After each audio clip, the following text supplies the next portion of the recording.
ఆంధ్ర తెలంగాణలో తక్కువ ఫీజులతో high quality results ఇస్తున్న ఏకైక సంస్థ తిరుమల్ ఐఏఎస్ ఇన్స్టిట్యూట్. అపురూప కవలలు, ఆనందాల కలువలు, తల్లిదండ్రుల ప్రేమకు ప్రతిరూపాలు. వారిపై ఎన్నో కలలు, కానీ కన్నీళ్లే మిగిలాయి. తాగిన పాలే విషమై ప్రాణం తీశాయి. ఒకేసారి జన్మించిన వారు ఒకేసారి మరణించి 5 ఏళ్లకు రోదన.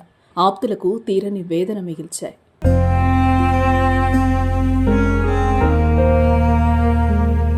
కవల పిల్లలు జన్మించడం ఒక ప్రత్యేక అనుభవం. తల్లిదండ్రులకు అతిపెద్ద ఆనందం. ఆ ఆనందమే 4 నెలల కింద భూపాల్పల్లి జిల్లా గణపురం మండలం గొల్లపల్లికి చెందిన మర్రి అశోక్, లాస్యశ్రీ దంపతులకు కలిగింది. రెండో సంతానంగా 2 కవల పిల్లలు పుట్టారు.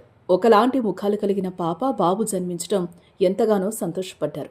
ప్రతిరోజు చూసి మురిసిపోయేవారు. చుట్టుపక్కల వాళ్ళు, బంధువులు కూడా ఆ కవలను చూసి ముచ్చటపడేవారు. కానీ ఒకేసారి వారిద్దరూ చనిపోవడం కన్నీరు పెట్టిస్తోంది.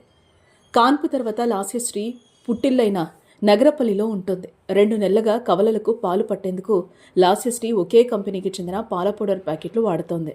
శుక్రవారం సాయంత్రం అదే కంపెనీకి చెందిన కొత్త పౌడర్ ప్యాకెట్ను కొని తెప్పించిన లాస్య శనివారం ఉదయం 8 గంటలకు ఒకసారి, 2 గంటల తర్వాత మరోసారి శిశువులకు ఆ పౌడర్తో పాలు కలిపి తాగించి పడుకోబెట్టింది. గంటసేపటి తర్వాత చూస్తే బాబు ముక్కులోంచి పాలు కారడం కనిపించింది.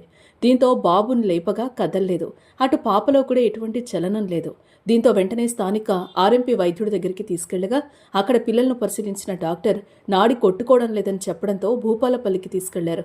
కానీ అప్పటికే పిల్లలిద్దరూ చనిపోయినట్లు వైద్యులు చెప్పడంతో తల్లి గుండె చెరువైంది.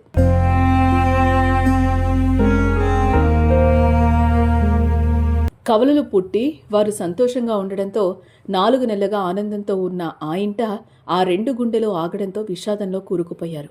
పిల్లల మరణాన్ని తల్లిదండ్రులు భరించలేకపోతున్నారు. అయినా వాళ్లు కన్నీరు మున్నీరవుతున్నారు. ప్యాకెట్ పాలే వికటించి 2 కవలలు చనిపోయారని ఆవేదన వ్యక్తం చేస్తున్నారు.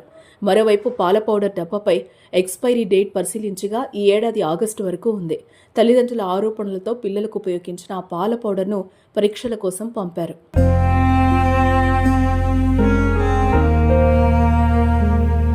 ఆ కుటుంబంలోనే కాదు, ప్రతి కుటుంబాన్ని కవలల మరణం కలిచివేస్తోంది. ఈ హృదయ విదారకర ఘటన తెలిసి అయ్యో పాపం అంటూ బాధపడుతున్నారు.